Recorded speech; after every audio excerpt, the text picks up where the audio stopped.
Bonjour à tous et à toutes. Aujourd'hui on va apprendre à faire ce joli petit portefeuille qui sort un petit peu du commun. Donc il est un petit peu fantaisie, comme vous pouvez le voir. Il est trompe-l'œil, on dirait un petit sac à main, mais en fait c'est bien un portefeuille. Donc voilà, je me suis inspirée de la marque Jacquemus. C'est une marque trop mignonne. C'est des sacs en fait, il y en a de toutes les tailles, hein, mais ils ont fait justement un sac très particulier qui est vraiment tout petit tout petit. Ben écoutez, j'espère que le modèle vous plaît et sur ce on passe au pas à pas. Pour réaliser ce joli portefeuille sac à main style Jacquemus, il va vous falloir un crochet 5 mm, un crochet 5,5, de 4 marqueurs, une aiguille à laine avec le gros trou, ici une paire de ciseaux et de 2 perles. Donc ici elle est plus grande, celle-là que je vous ai mis, mais vraiment vous avez compris l'idée, je vous mettrai les millimètres sur l'écran. Donc voilà ce qu'il vous faudra. Et puis le fil, le principal, hein, c'est le fil high cord. Donc voilà, une pelote, avec une pelote vous pouvez en faire au moins 2. Hein. Donc voilà, tous ces matériaux-là, vous les trouvez sur notre boutique lydiacrochettricot.com. On va commencer avec le crochet 5,5 et on va venir faire la maille chaînette de base avec le crochet 5,5. Donc on vient faire ici 14 mailles. On a la première, on fait la deuxième, troisième, quatrième, cinquième, sixième, septième, huitième, 9e, 10e, 11e, 12e, 13e, 14e. Une fois qu'on a les 14, on vient lâcher le crochet 5,5 et on vient prendre le crochet numéro 5. Et c'est avec celui-là qu'on va venir travailler. Donc, on vient compter depuis le crochet. 1, 2. Dans la deuxième, vous venez faire une maille serrée. Maintenant, on saute une maille. Dans la suivante, on vient, donc ici on la saute. Dans la suivante, on vient faire 2 mailles serrées. 1 et 2. On vient sauter une maille. Dans la suivante, c'est reparti. 1 et 2. On saute une maille. Dans la suivante, 1 et 2. On saute une maille. Dans la suivante, c'est reparti. 1 et 2. Et on va faire ça jusqu'à la fin. Donc on saute une maille. Dans la suivante, 2 mailles serrées dans la même maille. On saute une maille et dans la dernière qu'il nous reste par contre, on n'en fait qu'une. Comme ceci. Là, vous avez fini, voyez, le premier rang. Vous retournez et vous allez voir que ce qu'on vient de faire au premier rang, ben, c'est ce qu'il faut répéter tout le long. Donc plus simple, c'est pas possible. Une maille en l'air.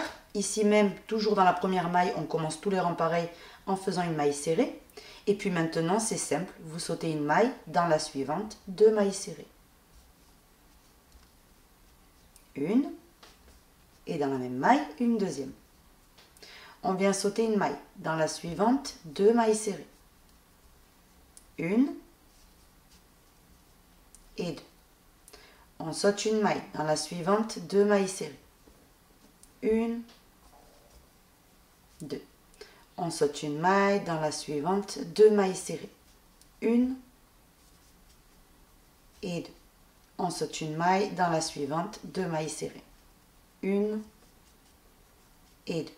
Maintenant, quand vous arrivez à la fin, dans la dernière des mailles qui doit vous rester, vous faites tout simplement une maille serrée. On retourne, une maille en l'air. Ici même, une maille serrée, on commence tous les rangs pareils. Et vous voyez, là, on va répéter toujours la même chose. Donc à partir quand vous avez fait votre maille serrée de bord, c'est toujours pareil, vous sautez une maille et dans la suivante, 2 mailles serrées. Et de nouveau, on saute une maille, dans la suivante, 2 mailles serrées. Une et 2. On saute une maille, dans la suivante, 1 et 2 mailles serrées. On saute une maille, dans la suivante, 2 mailles serrées. Une et 2. Et ainsi de suite. Vous voyez ? Le point va se former tout seul. Donc on saute une maille et dans la suivante, 1 et 2 mailles serrées. À la fin, vous terminez toujours pareil. Donc vous cherchez la dernière des mailles et vous faites ici une maille serrée. Vous voyez ? On retourne et c'est reparti. Vous répétez la même chose. Une maille en l'air, ici même une maille serrée. On saute une maille. Dans la suivante, 1 et 2 mailles serrées. On saute une maille, dans la suivante, 2 mailles serrées. Donc vous allez venir continuer ainsi J'ai terminé de crocheter, donc au total je vais vous dire combien j'ai fait de centimètres.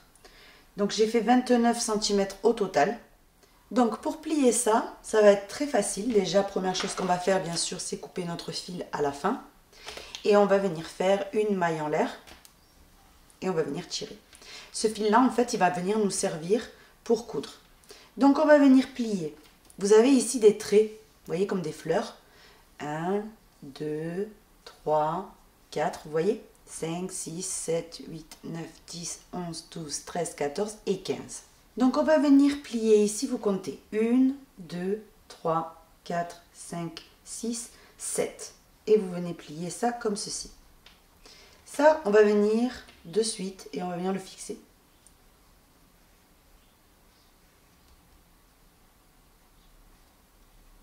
D'un côté et de l'autre.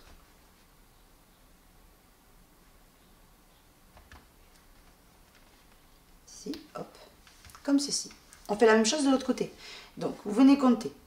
1, 2, 3, 4, 5, 6, 7. Et vous venez plier comme ceci.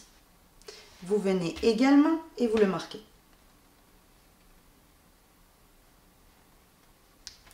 Un côté. Faites la même chose de l'autre côté.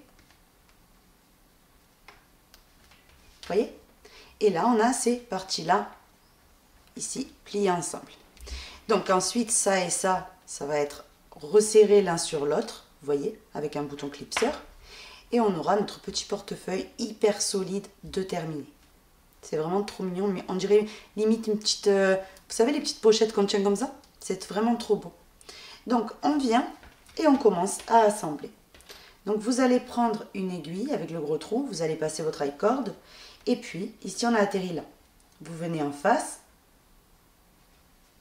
et vous venez assembler. Donc petit à petit. Hop. Vous allez en face. Donc moi je couds comme ça pour pas qu'il y ait de, vous savez, une finition bizarre. Donc je viens attraper en fait comme ceci en aller-retour.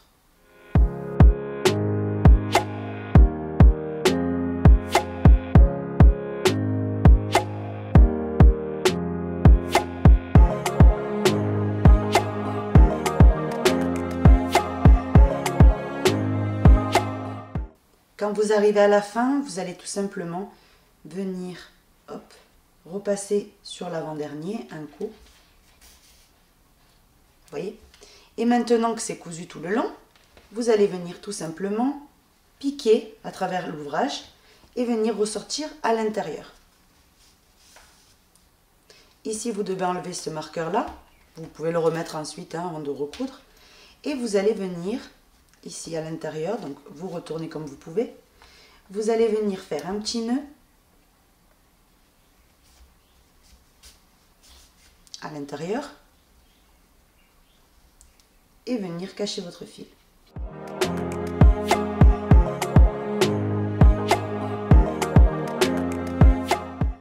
Vous coupez à ras une fois que vous avez bien caché le tout et vous remettez tout ça en place, évidemment. Vous maintenez bien et on va venir coudre de la même manière de l'autre côté. Donc je vous laisse terminer en fait vos deux côtés, de les assembler et on se retrouve. J'ai terminé de coudre les deux parties. Maintenant ça va être très simple. Donc déjà je vous montre comme ça va faire quand ça va être fermé, vous voyez, et ici la petite poignée. Donc ici ce qu'on va venir faire, c'est prendre ici un fermoir. Ceci, vous avez deux parties et il y en a une qu'on va venir coudre ici et la deuxième en haut. Donc vraiment assorti. Vous calculez ça d'une façon que quand vous pliez les morceaux ensemble, vous voyez, ils se clipsent entre eux. Donc une fois que vous aurez cousu en fait ce bouton clipseur, on se retrouve. J'ai terminé de coudre les deux petits boutons. Donc maintenant, hop, vous voyez, vous faites une petite pression et c'est bon. Maintenant, on peut le mettre debout. Donc maintenant, ce qu'il nous reste à faire ici, c'est de lui coudre le petit cordon en fait. On va passer maintenant avec le crochet numéro 5 mm à la petite anse qui est complètement optionnelle, où on va venir faire 1, 2, 3, 4, 5, 6, 7,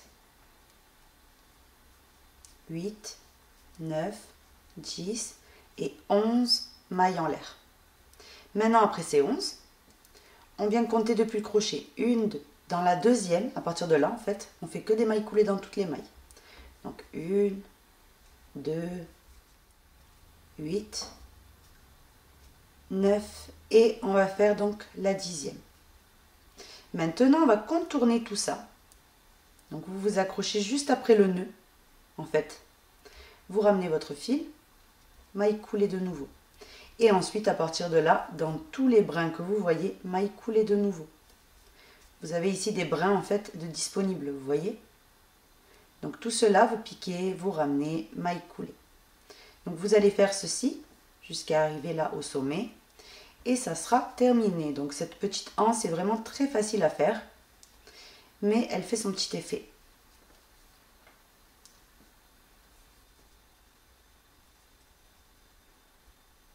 Arrivez en haut, vous faites votre dernière. Et ici, c'est pas la peine de vous casser la tête puisqu'on va venir mettre des perles. Donc, vous coupez quand même un bon petit morceau.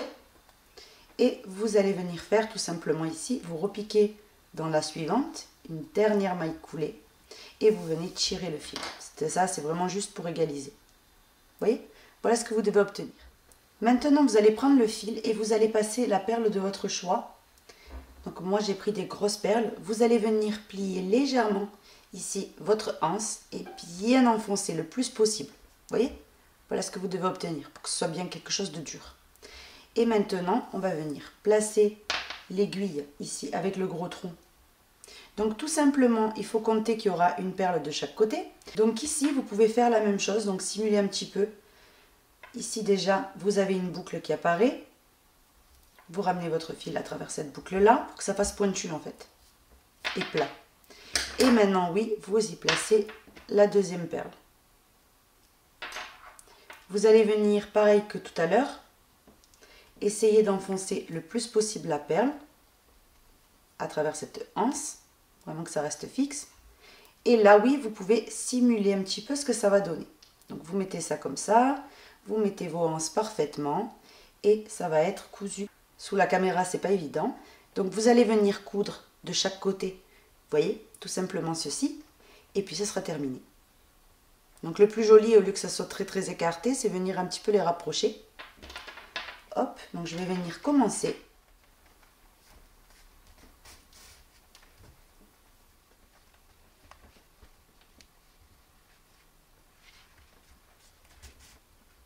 Il faut vraiment que ça reste bien fixe en fait. Hein.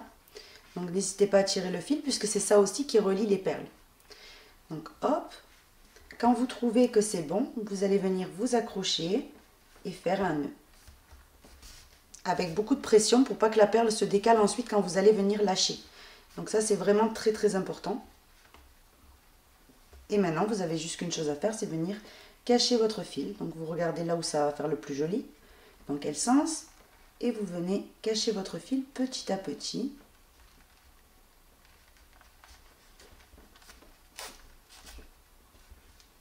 Et vous coupez.